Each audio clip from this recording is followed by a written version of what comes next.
motors have now been mounted, and I just want to show you how I cleaned this up. I shortened obviously all these, and then I'll just use the cable tie to tie them down, just to keep everything neat, so there are no hanging cables or anything.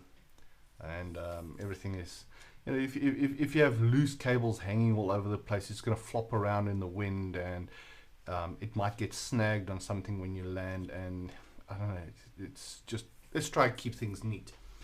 The next step is now obviously going to be to plug everything back before I go ahead and try and figure out where I'm going to put the GPS.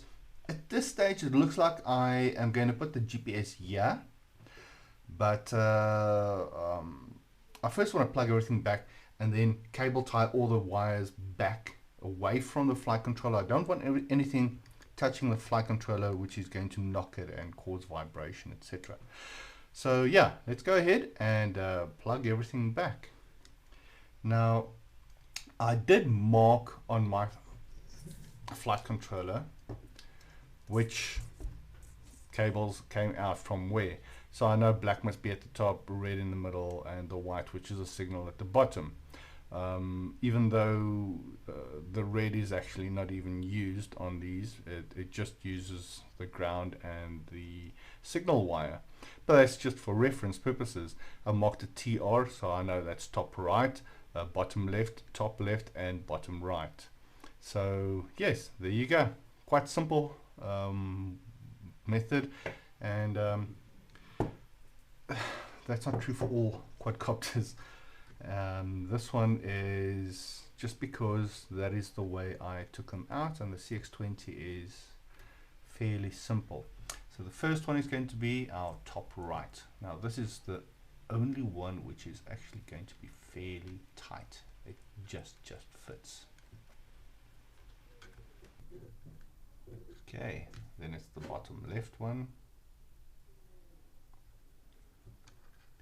I'm not too concerned about how neat this looks now, because I am going to clean that up afterwards. Don't worry about these little red wires. They are disconnected. They do not go anywhere.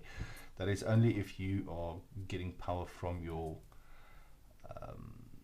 ESC, which we are not in this case. Okay, then we need top left motor.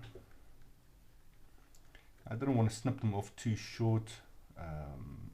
I left them there purposefully so that I know and I can explain to anyone else they are not supposed to be connected.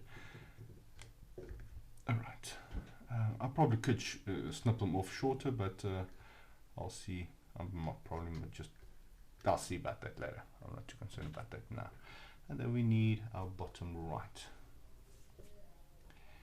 Okay, and that needs to go that way around.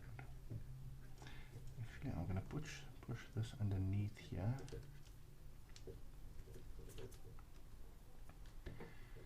Right, so everything, I'm just putting everything back together the way it was.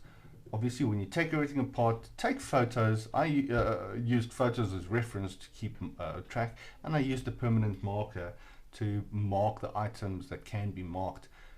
So I keep track of where I am and what I'm doing. You don't want to mess up anything and end up with a machine that's not going to fly. Right, and that is pretty much that. I'm now going to spend some time just making this all neat, because everything is plugged in, except this little cable. This power cable plugs in way over there on the receiver, which powers the receiver. Okay, and that is that. Make sure obviously all these things are plugged in pretty well. Okay, and that is that. Now before, this is the little compass cable, and before I can plug any of this in and the GPS and all that stuff, I'm going to clean up all the wiring by using cable ties, whatever I need to keep them down and away from the flight controller. And I'm not going to bore you with that. That is a fairly simple thing. Other thing I'm also going to be doing is I'm going to be cable tying this antenna to this leg, yeah, and this antenna to that leg on the front. That way, irrespective of orientation, I should have a fairly decent signal reaching my CX-20 or my quadcopter. I don't know, I'm going to call this, I suppose, a CX-20-450.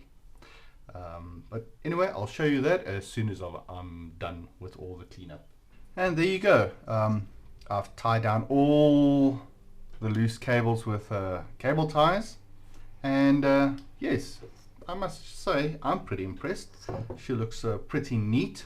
I am satisfied with that, and yeah, I've cable tied this antenna to the front and this one to the back. So hopefully, irrespective of orientation, we should be able to get a fairly decent signal. Okay, next step would be to mount the GPS.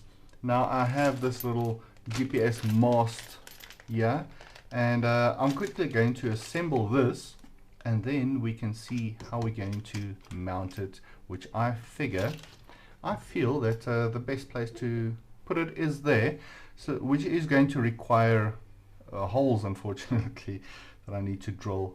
And yeah, let's go ahead and see how that works.